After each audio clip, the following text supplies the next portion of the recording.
Hello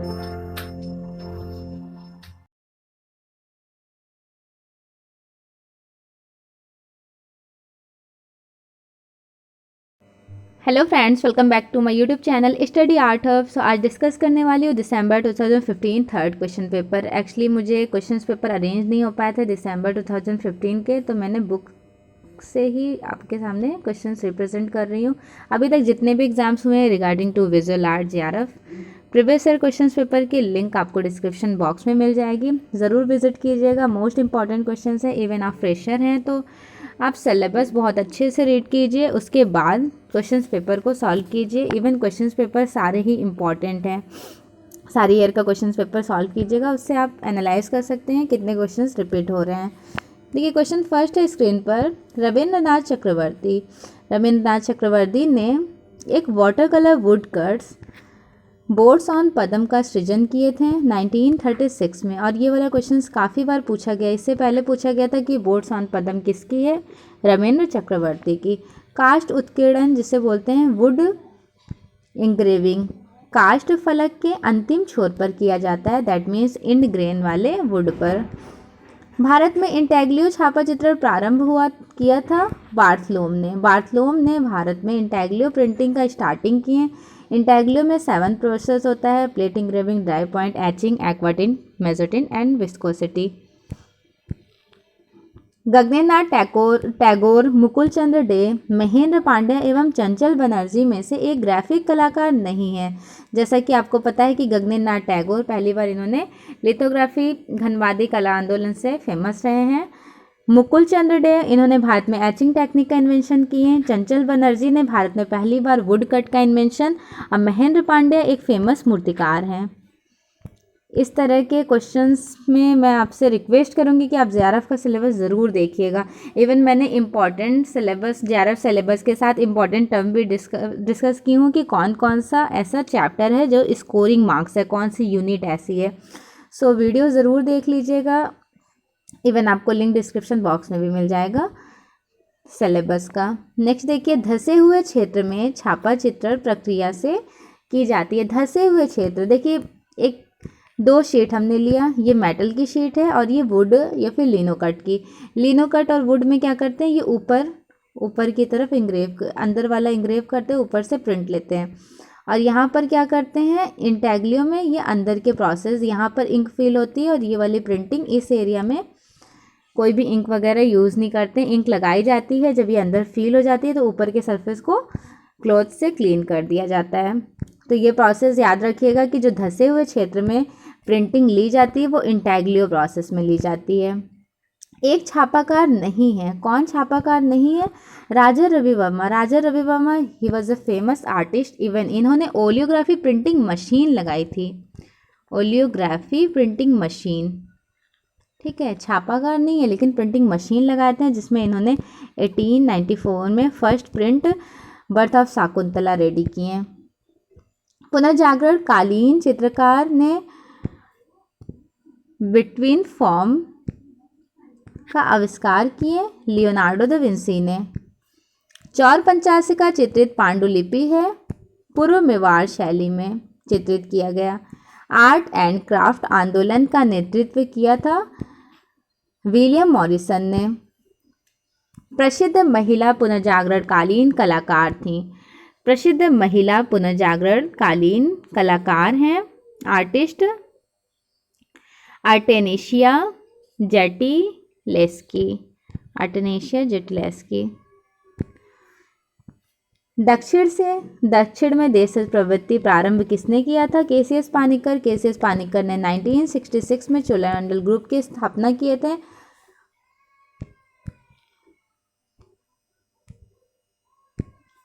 paper cut के लिए प्रसिद्ध हैं, कौन प्रसिद्ध चित्रकार थे, हेनरी मैटिस पेपर कट के लिए बहुत फेमस आर्टिस्ट हैं।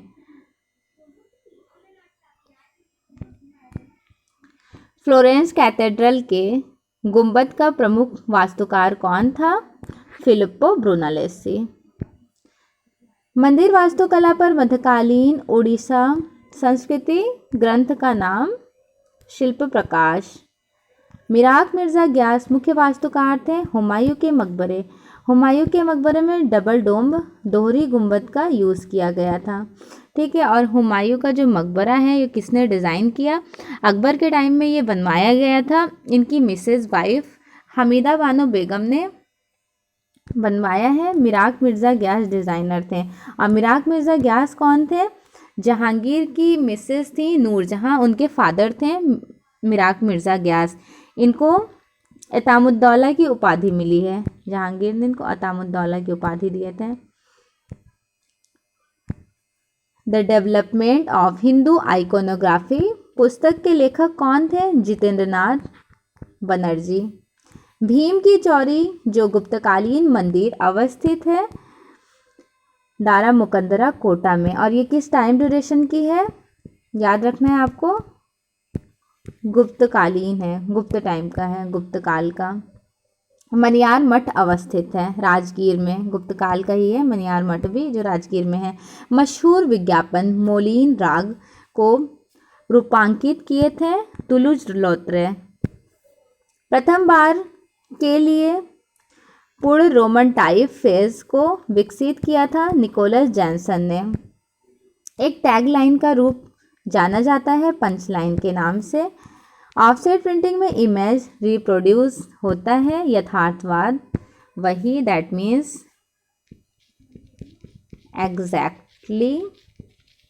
एग्जैक्टली सेम भी पूछा जा सकता है, और यथार्थ। एक विज्ञापन प्रतिलिपि का सर्वाधिक महत्वपूर्ण रूप भाग है संदेश, मैसेज। रोडनी पिएटा मूर्ति रही थी माइकल एंजेलो की।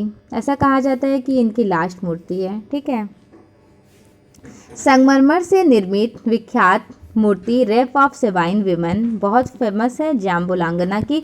इवन ये वाला क्वेश्चन काफ़ी बार एग्जाम में पूछा गया है। कभी इस तरह से पूछा जा सकता है, क्वेश्चन दे दिया जाता है 4 ऑप्शंस, कभी मैच द फॉलोइंग्स में पूछ लिया जाता है। ठीक है, इंपॉर्टेंट है। नेक्स्ट है विख्यात मूर्ति एक्सटेसी ऑफ सन टेरेसा, बहुत फेमस है। आर्टिस्ट बरूक आर्ट के आर्टिस्ट हैं बर्नीनी। ठीक है, याद रखना है कि ये किसकी मूर्ति है, तो बर्नीनी की।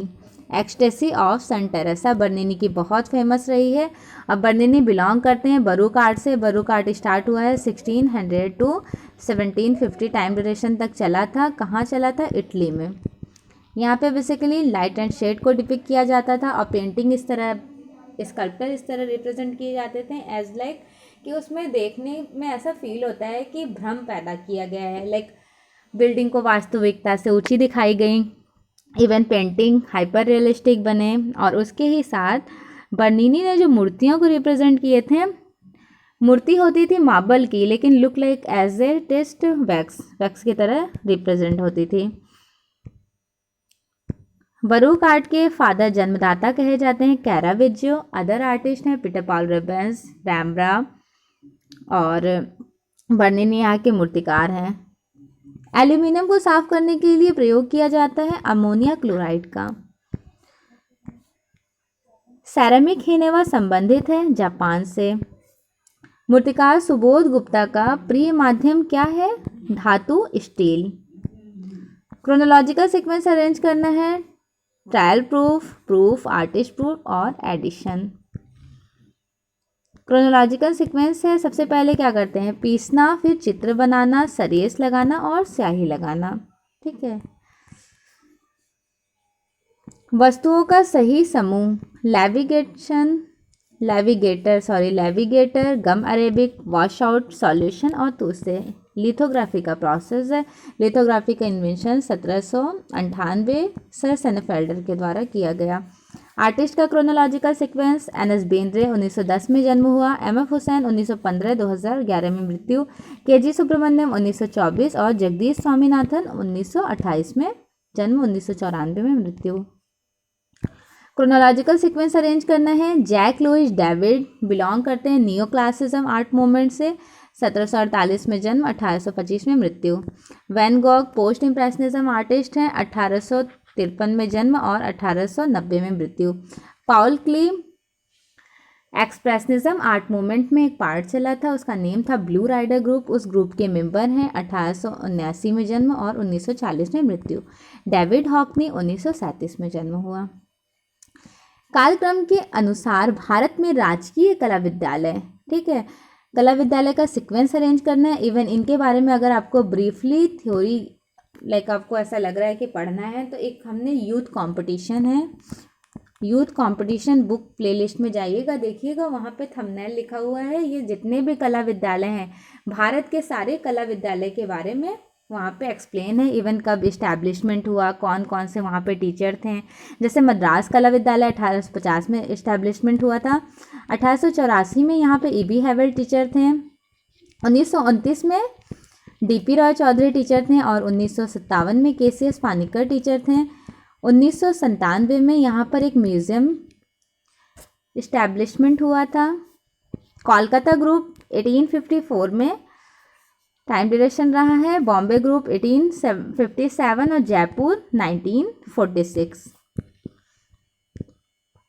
भारतीय ग्रंथों के सही क्रम क्रोनोलॉजिकल सीक्वेंस अरेंज करना है। सबसे पहले कामा सूत्र आ जाएगा वात्स्यायन का, फिर अभिलाषिता शाकुंतलम, अभिज्ञान शाकुंतलम 12वीं शताब्दी का कहा जाता है। किसका है अभिज्ञान शाकुंतलम?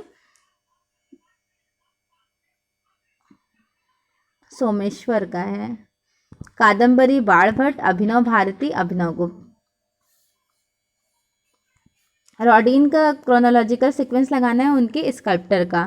द एज ऑफ बॉल्जैक 1877 में रेडी किए थे। द गेट्स ऑफ हेल 1880 में। द बर्गस ऑफ कैले 1884 और monument to Balzac 1892।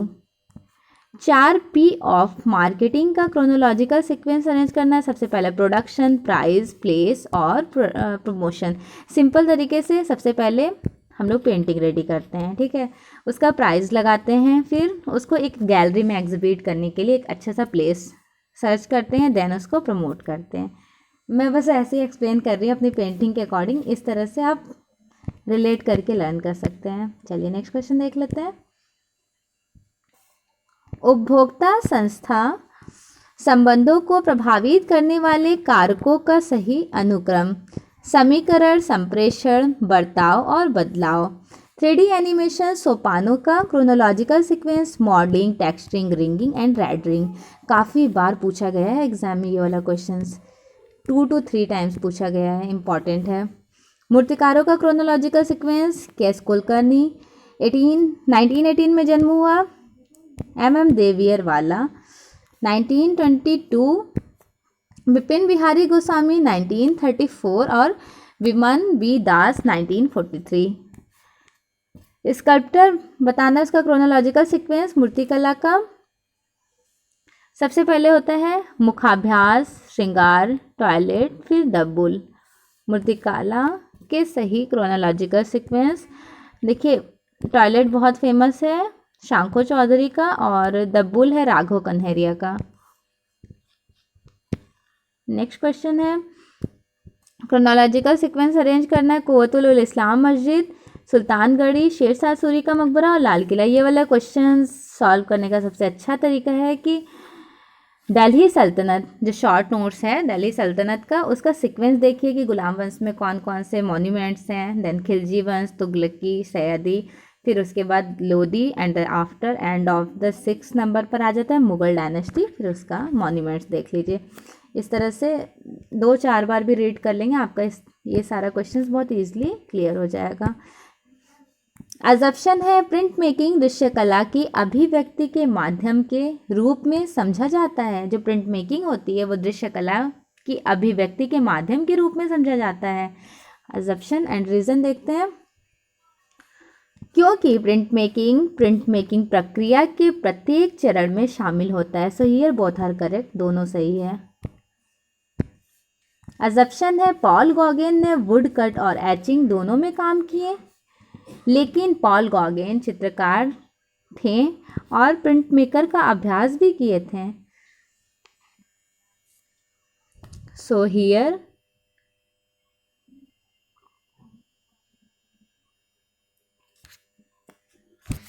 Both are correct, दोनों सही है। प्रिंटिंग लेख और चित्रों का पुनर्लेखन की केवल मुख्य प्लेट के प्रयोग करने की प्रक्रिया है। प्रिंटिंग लेखन जो होता है और चित्र का पुनर्लेखन केवल मुख्य प्लेट का प्रयोग करने की प्रक्रिया है, तो अजम्पशन तो बिल्कुल करेक्ट नहीं है। ठीक है, अब रीज़न देख लेते हैं। क्योंकि प्रिंटिंग प्रक्रिया में बहुत भिन्नताएं देखी जा सकती हैं। So here both are wrong, दोनों गलत है। अजम्पशन है फ्रेस्को सैको की तुलना में फ्रेस्को ब्यूनो में रंग अधिक टिकाऊ होता है। फ्रेस्को सैको की तुलना में जो फ्रेस्को ब्यूनो होता है वो बेस्ट होता है। अजम्पशन बिल्कुल सही है। अब रीज़न देख लेते हैं। क्योंकि फ्रेस्को ब्यूनो एक शुष्क प्रक्रिया है। फ्रेस्को ब्यूनो शुष्क प्रक्रिया है, बताइए आप? बिल्कुल नहीं है। फ्रेस्को ब्यूनो जो है वो वेट ऑन वेट प्लास्टर पे किया जाता है, तो शुष्क सूखी भित्ति पे नहीं किया जाता है, गीली भित्ति पर। जबकि फ्रेस्को सैको सीधे आर्द्र प्लास्टर में पेंट किया जाता है। तो यहाँ पे अपोजिट कर दिया गया, तो बिल्कुल गलत हो जाएगा। देखिए, ये म्यूरल का एक टेक्निक होता है। म्यूरल का एक टेक्निक होता है, उसके 2 पार्ट्स होते हैं, फ्रेस्को ब्यूनो और फ्रेस्को सैको। फ्रेस्को ब्यूनो जो होता है वो वेट ऑन वेट प्लास्टर पे रेडी किया जाता है। 14वीं सेंचुरी में इसकी शुरुआत हुई है इटली में हाई रेनेसेंस आर्टिस्ट के थ्रू। और फ्रेस्को सैको टेक्निक इंडिया में इसमें ज़्यादा काम देखने को मिलेगा। बेसिकली इंडिया की ऑन देन कही जाती है फ्रेस्को सैको। लेकिन फ्रेस्को ब्यूनो में भी इंडिया में काम हुआ है, जैसे जयपुर आराइशी पद्धति फ्रेस्को ब्यूनो टेक्निक में, और बंगाल स्कूल में कुछ आर्टिस्ट हैं, उन्होंने भी फ्रेस्को ब्यूनो टेक्निक में काम किया है, जैसे विनोद बिहारी मुखर्जी हो गए। तो आपको ये ध्यान रखना है कि फ्रेस्को सैको शुष्क माध्यम पे काम होता है। ठीक है, ये जो है शुष्क माध्यम फ्रेस्को सैको का पार्ट है। और फ्रेस्को ब्यूनो जो है वो आर्ट प्लास्टर, और फ्रेस्को ब्यूनो वेट ऑन वेट प्लास्टर पे रेडी करना होता है। Fresco secco long time duration लेकर टेकन टाइम में कंप्लीट कर सकते हैं, कोई इसमें जल्दबाजी नहीं है, लेकिन ये जल्दी करना होता है, टाइम टू टाइम इसको रेडी कर देना होता है वेट ऑन वेट प्लास्टर पर। और फ्रेस्को ब्यूनो और फ्रेस्को सैको में बस आपको इतना याद रखना है, सैको में सूखा, ब्यूनो ऑटोमेटिक करेक्ट हो जाएगा। ठीक है, चलिए नेक्स्ट देखिए। अजम्पशन और रीज़न दिया हुआ है। अभिव्यंजनावाद वैसी कला शैली है जिसमें प्रारूपों का विरूपण होता है। अजम्पशन बिल्कुल सही है, क्योंकि इसमें कलाकारों को वास्तुपरक यथार्थ के बदले आत्मपरक मनोभाव व्यक्त करने की स्वतंत्रता होती है। So here both are correct. Assumption and reason दोनों सही है। अजम्पशन है पुनर्जागरण काल में परिप्रेक्ष्य एक महत्वपूर्ण चित्र त्रिआयामी दृश्य तत्व के रूप में उभरा। अजम्पशन बिल्कुल करेक्ट है। पुनर्जागरण काल के कलाकारों ने चित्र अवकाश के त्रिआयामी सृजन करने के लिए परिप्रेक्ष्य का प्रयोग किए थे। So here both are correct. देखिए, अब मैं थोड़ा सा एक्सप्लेन कर देती हूँ परिप्रेक्ष्य के बारे में। इंग्लिश में बोलते हैं पर्सपेक्टिव। ठीक है, इंग्लिश में क्या बोलते हैं? पर्सपेक्टिव बोलते हैं। सपोज पर्सपेक्टिव को 2 पार्ट्स में डिवाइडेड किया जाता है, इसके 2 भाग हैं। परिप्रेक्ष्य के कितने भाग हैं? 2 भाग हैं। एक है लाइनर पर्सपेक्टिव जिसे बोलते हैं रेखीय परिप्रेक्ष्य, दूसरा है एरियल पर्सपेक्टिव जिसे बोलते हैं वायवीय परिप्रेक्ष्य। सबसे पहले मैं लाइनर पर्सपेक्टिव के बारे में एक्सप्लेन करूंगी। लाइंस के थ्रू जिस पेंटिंग को कंपोज करते हैं, स्केचिंग के थ्रू, सिंपल तरीके से जब आप रेलवे स्टेशन जाते होंगे, मार्केट जब जाते होंगे तो मार्केट का व्यू देखते होंगे, बिल्कुल पर्सपेक्टिव में लाइंस के थ्रू जो डिपिक्ट होता है वो हो गया रेखीय परिप्रेक्ष्य। सेकंड है हमने कोई प्यारा सा लैंडस्केप बनाया, दैट मीन्स कोई प्राकृतिक दृश्य है। ठीक है, बहुत प्यारा, और कलर्स के थ्रू इसको रिप्रेजेंट कर रहे हैं। पास की चीज़ें क्लियर रहेंगी, दूर में ब्लू कलर्स या ग्रेश कलर से ब्लरिश इफेक्ट देंगे। जो कलर्स के थ्रू पर्सपेक्टिव दिखाई जाती है वो होता है एरियल पर्सपेक्टिव। अजम्पशन है यह सर्वमान्य है कि भाव और रस परस्पर संबंध है। रीजन में पूछा जा रहा है क्योंकि समस्त कलाओं का लक्ष्य रस निष्पत्ति के प्रयोजन के लिए अंततः भाव चित्र का सृजन करता है। So here assumption and reason both are correct, दोनों सही है।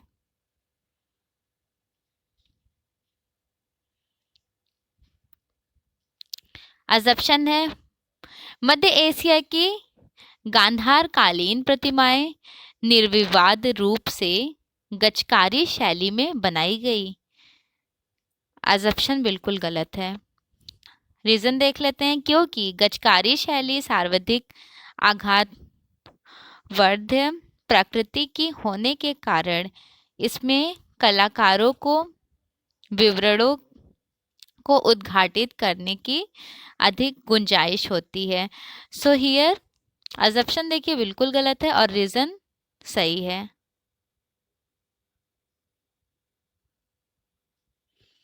अजम्पशन है प्रत्येक व्यक्ति बाहरी विज्ञापन के लिए उसकी पसंद अथवा नापसंद के बावजूद प्रस्तुत है। रीजन है क्योंकि इसे श्रोता दर्शकगण को प्रभावित करना है।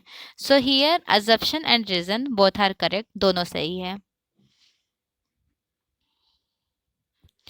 अजम्पशन है तृतीयक रंग प्राथमिक और द्वितीयक रंगों के मिश्रण से बनता है। देखिए बिल्कुल सही बात है। प्राथमिक और द्वितीयक रंग जब मिक्स करते हैं प्राइमरी और सेकेंडरी कलर, तो टर्शरी कलर रेडी हो जाता है। इस कारण से वे ब्लू ग्रीन जैसे दो शब्दों के नाम से जाने जाते हैं। बिल्कुल सही बात है। ब्लूइश ग्रीन जैसे हम बता देते हैं आपको कि ये कैसे कैसे कलर्स को, यहाँ देखिए अजम्पशन और रीजन दोनों करेक्ट है। सबसे पहले हम सेलेक्ट करेंगे प्राइमरी कलर्स को। प्राइमरी कलर्स कौन कौन सा होता है? Red, yellow and blue. ठीक है, फिर प्राइमरी के बाद इन दो को मिक्स करेंगे। ये प्राइमरी कलर है, रेड कलर प्राइमरी है, येलो कलर प्राइमरी है और ब्लू कलर प्राइमरी है। ये तीनों प्राइमरी कलर है। रेड येलो मिक्स करेंगे तो ऑरेंज कलर बनेगा, सेकेंडरी कलर हो गया। ब्लू और येलो मिक्स करेंगे, ग्रीन सेकेंडरी कलर। ब्लू और रेड मिक्स करेंगे तो वॉलेट या फिर पर्पल बन जाएगा, ये बैगनी जिसे कहते हैं, ये भी सेकेंडरी कलर। जब हमने वन और वन प्राइमरी को मिक्स किया तो क्या बना? सेकेंडरी बना। अब वन प्राइमरी और वन सेकेंडरी को मिक्स करेंगे तो क्या बनेगा? टर्शरी बन जाएगा। जैसे रेड और ऑरेंज मिक्स किए तो रेडिश ऑरेंज, येलो और ऑरेंज मिक्स किए तो येलोइश ऑरेंज। देखिए प्राइमरी को आगे रखना है, सेकेंडरी को पीछे रखना है। इस तरह से सर्कल्स में घूमिए, सारे कलर्स क्लियर हो जाएंगे। जब हम येलो और ग्रीन को मिक्स करेंगे तो बनेगा येलोइश ग्रीन, और ब्लू और ग्रीन को मिक्स करेंगे तो बनेगा ब्लूइश ग्रीन। ब्लू और येलो को मिक्स करेंगे तो ब्लूइश, सॉरी वॉलेट है पर्पल, ब्लूइश पर्पल बन जाएगा। और वॉलेट पर्पल और रेड को मिक्स करेंगे तो बन जाएगा रेडिश पर्पल। क्लियर हो गया? तो ये जो थे थ्री प्राइमरी थे, जब हमने प्राइमरी और वन प्राइमरी को मिक्स किया तो थ्री सेकेंडरी कलर बन गया। फिर वन प्राइमरी और वन सेकेंडरी को जब हमने मिक्स किया तो सिक्स टर्शरी कलर बन गया। ठीक है, टर्शरी कलर में आपको ध्यान रखना है कि टोटल उसकी कितनी संख्या होती है? 6 होती है। यहाँ पे मैं अपोजिट कलर भी आपका क्लियर करा देती हूँ। रेड के सामने वाला ग्रीन कलर है, that is called it opposite colour. एक दूसरे के आमने सामने वाला जो कलर होता है अपोजिट कलर। वॉलेट के सामने है yellow colour, that means yellow इसका अपोजिट है। ब्लू के सामने ऑरेंज है तो ब्लू का अपोजिट ऑरेंज है। और इसमें यहाँ तक तो क्लियर हो गया। मैं समीपवर्ती कलर्स के बारे में बता देती हूँ। जैसे रेड कलर हो गया, रेड के बराबर में रेडिश ऑरेंज है, उसके बराबर में रेडिश पर्पल है। रेड है, रेडिश ऑरेंज है और ऑरेंज है। ये तीनों जो एक ही श्रेणी के कलर्स बराबर में चलते जाते हैं वो हो जाते हैं समीपवर्ती रंग, एनालॉगस कलर्स। क्लियर? काफ़ी इंपॉर्टेंट था ये कलर व्हील, तो हमने आपको एक्सप्लेन किया है। पता है आप भी इसी तरह से डायग्राम के थ्रू क्वेश्चंस को सॉल्व कीजिएगा एग्जामिनेशन हॉल में। देखिए थोड़ा जल्दबाजी में कंफ्यूजन होने लगता है कलर्स को लेकर, और कलर व्हील के थ्रू अगर क्वेश्चन सॉल्व करेंगे ट्रिक के साथ तो कभी डेफिनेटली कभी आपका रॉन्ग नहीं होगा। चलिए अजम्पशन देखिए। राकू को ग्रॉग एवं बालू के कणों की प्रचुर मात्रा वाले कोर्स ग्रेन क्ले से बनाया जाता है, और रीजन है क्योंकि इसे वांछित बनावट, परिपूर्णता एवं मजबूती आती है। तो यहाँ पर अजम्पशन और रीजन दोनों करेक्ट है। देखिए ग्रॉग क्या होता है पता है? तो जो ईंट का चूर होता है उसी को ग्रॉग कहते हैं। यहाँ पे दोनों सही है। अजम्पशन है स्टोन वेयर निम्न तापमान पर पकाया जाता है, सही नहीं है। रीजन देख लेते हैं, क्योंकि यह अर्थनवेयर से ज़्यादा मजबूत होता है। अर्थनवेयर से ज़्यादा मजबूत तो होता है, लेकिन इसे निम्न तापमान में नहीं पकाया जाता है। तो अजम्पशन सही नहीं है और रीजन सही है। पोर्सलिन सफ़ेद और भूरे रंग का होता है। पोर्सलिन जो होता है वो सफ़ेद व भूरे रंग का होता है, ठीक है, होता है, देखा होगा आपने भी।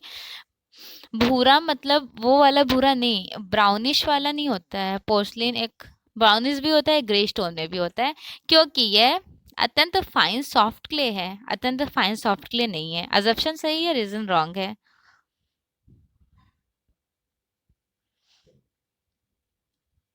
मैच द फॉलोइंग वाले क्वेश्चंस हैं। जॉन गुटनबर्ग मूवेबल टाइप का इन्वेंशन किए थे 1450 एडी में। विलियम हैथर विस्कोसिटी प्रिंटिंग का इन्वेंशन किए थे तलियर 1926 में, ठीक है। उसके बाद 1950 में इसे कंटिन्यू किए थे कृष्णा रेड्डी। सर सेनेफेल्डर ने लिथोग्राफी का इन्वेंशन किए 1798 के टाइम ड्यूरेशन में। हरक्यूलस सैगर्स पहला कलर प्रिंटिंग का प्रयोग किया गया था इनके द्वारा, कलर्ड प्रिंटिंग का। गम सॉल्यूशन यूज करते हैं लिथोग्राफी में। रॉकर का यूज करते हैं हाफ टोन के लिए। मेजोटिंट में किसका किसका यूज करते हैं? रॉकर और रोलेट का, रॉकर और रोलेट का। तो याद रखना है आपको, रॉकर और रोलेट का यूज करते हैं मेजोटिंट में हाफ टोन के लिए। पीवीए होता है स्क्रीन प्रिंटिंग। ब्रेयर होता है वुड कट में यूज किया जाता है। ब्रेयर कुछ इस तरह से होता है जिसको रबर रोलर भी कहते हैं। इस शेप में भी होता है, इवन इसका ये वाला भी शेप होता है, दोनों तरह का होता है। रबर रोलर भी कहते हैं ब्रेयर को। यहाँ पे क्या करते हैं, इंक को लगाते हैं और प्रिंट ले लेते हैं स्क्रीन पर लगाने के बाद। जो स्क्रीन होता है मेटल का, ये वुड का। प्लानोग्राफी जो होता है लिथोग्राफी का ही पार्ट है। सांचा अपनी मौलिक सतह को रख लेता है। स्टेंसिल स्याही स्क्रीन के द्वारा दबाई जाती है। स्टेंसिल्स मतलब ऊपर से कोई स्टेंसिल रखेंगे, फिर ऊपर इंक लगाएंगे, तो जब स्क्वेजी से प्रेस करेंगे तो स्याही हमारे पेपर पे पेस्ट हो जाएगी। कोलोग्राफी बुनावटी वस्तुएं छपाई सांचे का अवलंब करती हैं। वुडकट खंड छपाई की पद्धति है। सेलिब्रेशन बहुत फेमस है तैयब मेहता की। कबला M F. Husain. Time image Arpana Kaur. A hesitate touch Jatin Das. Bauhaus विमर Nagar German में है। 1999 वॉल्टर ग्रोपियर फाउंडर कहे जाते हैं। यहाँ पर वॉल्टर ग्रोपियर ने वेस्ली कंडेंस्की को इनवाइट किए थे एज ए टीचिंग के लिए। इवन पॉल क्ली को भी। राष्ट्रीय संग्रहालय 1954 न्यू दिल्ली में है, नेशनल म्यूजियम कहते हैं। कोबरा ग्रुप 1948 नीदरलैंड में शुरू हुआ था, हॉलैंड और डच कहा जाता है। कोबरा ग्रुप में अर्नेलियन आर्टिस्ट हैं। और पैक ग्रुप 1947 या 48 के टाइम ड्यूरेशन में एफ.एन. सूजा फाउंडर कहे जाते हैं। एफ.एन. सूजा फाउंडर हैं, जन्मदाता। Libido theory Sigmund Freud unconscious और सबकॉन्शियस माइंड को रिप्रेजेंट किए। कला दमित वासनाओं का। बाहाउस वाल्टर ग्रोपियर, ठीक है, बाहाउस विमनगर जर्मन में है। वाल्टर ग्रोपियर उसके संस्थापक कहे जाते हैं। फॉर्मलिज्म थ्योरी किसने दी थी? क्लाइव बेल ने। Clive Bell foreigner like philosopher है। Readymade art Marcel Duchamp. कला आंदोलन के उनके लेखकों के साथ सुमेलित करना है। देखिए, रियलिज्म आर्ट मूवमेंट फाउंडर कहे जाते हैं गुस्टर कॉर्बेट। दादाइज्म आर्ट मूवमेंट ह्यूगो बाला और ट्रिस्टन तिजारा। घोषणा पत्र ट्रिस्टन तिजारा दिए थे, ह्यूगो बाला साहित्यकार थे। क्यूबिस्ट अल्बर्ट ग्लाइजे और जीन मॉन्टेन्जर। सुपरमैटिज्म काश्मीर मालविज। कलाकारों का उनके पेंटिंग के अकॉर्डिंग क्रोनोलॉजिकल नहीं, मैच द फॉलोइंग है। क्लाइमेट डकीज, देखिए क्लाइमेट बिलोंग करते हैं ग्यूस्टर क्लाइमेट। सिंबॉलिज्म आर्ट मूवमेंट से इनकी जो दकीज है ये पेंटिंग है, और दकीज स्कल्प्टर मूर्ति जो है ऑगस्ट रॉडिन की है, ठीक है, दोनों याद रखना है आपको। रॉडिन की मूर्ति है और क्लाइमेट की पेंटिंग है। इवन एग्जाम में इनसे रिलेटेड पेंटिंग दी हुई थी दकीज, उससे 5 ऑब्जेक्टिव क्वेश्चंस भी पूछे जा चुके हैं, लेकिन इंपॉर्टेंट है, इन फ्यूचर एग्जाम में पूछे जा सकते हैं, तो इनको याद रखिएगा। Henri Rousseau sleeping gypsy. Marc Chagall I and the village, Salvador Dali soft construction with boiled beans. लेखकों के साथ उनके सिद्धांत सुमेलित करना है। देखिए टॉल्स्टॉय की है theory of communication, Collingwood theory of imagination, Croce theory of expression and theory of institution. अभी एग्जाम में पूछा गया क्वेश्चन है 2000, अभी लास्ट ईयर एग्जाम में पूछा गया था कि थ्योरी ऑफ एक्सप्रेशन और इंस्टीट्यूशन किसकी थ्योरी थी? क्रॉचे की। हेगल की है classification of art. Newspaper, gadget space, double spread ad, magazine, packaging, brand name और सैंडविच बोर्ड आउटडोर। ब्रांड से रिलेटेड क्वेश्चंस था ये, एडवर्टाइजमेंट से रिलेटेड। अधिकतम पॉइंट साइज 72 पॉइंट, बढ़ते हुए इंटरलेंस, इनिशियल, साइफर, रेजोल्यूशन की इकाई डीपीआई, सचित्र, व्याख्यायित, पाठ, पिक्टोग्राम। स्लोगन का उसके सृष्टिकर्ता के साथ अरेंज करना है। 60 माइल्स प्रति घंटे से उचित स्वर वाली आवाज जो इलेक्ट्रिक घड़ी से रोल्स रॉयस में आती है। डेविड ओगिलवी को फादर ऑफ एडवर्टाइजमेंट कहा जाता है। याद रखिएगा, काफी बार एग्जाम में पूछा जा चुका है। फादर ऑफ एडवर्टाइजमेंट कौन है? David Ogilvy. वोडाफोन बिटल के लिए थिंक स्मॉल अभियान, विलियम बर्नबाख। प्रत्येक उत्पादन में अंतर्निहित नाटक होता है, लियो बर्नेट। इस उत्पाद को खरीदो और तुम इस विशिष्ट लाभ को प्राप्त करो, रॉजर रिवेस। राम किंकर बैच का बहुत फेमस है। सांथाल फैमिली, नेक चंद्र शैली रॉक गार्डन चंडीगढ़ में। धनराज भगत हॉर्स इन वुड्स में बनाया गया है। शांको चौधरी महात्मा गांधी कांस्य में बनाए थे। सारनाथ स्तंभ में बनाया गया है, यूज किया गया है रेड सैंडस्टोन का, ग्रेनाइट, गंगा अवतरण। अपोलो एंड डैफ्ने मार्बल में बनाया गया, संगमरमर, द थिंकर, ऑगस्ट रॉडिन। देखिए सारनाथ वाला जो है मौर्य डायनेस्टी का है, गंगा अवतरण पल्लव काल का है। अपोलो एंड डैफ्ने बर्नीनी का बहुत फेमस मूर्ति है, बर्नीनी बिलोंग करते हैं बरूक आर्ट से। और द थिंकर है ऑगस्ट रॉडिन की।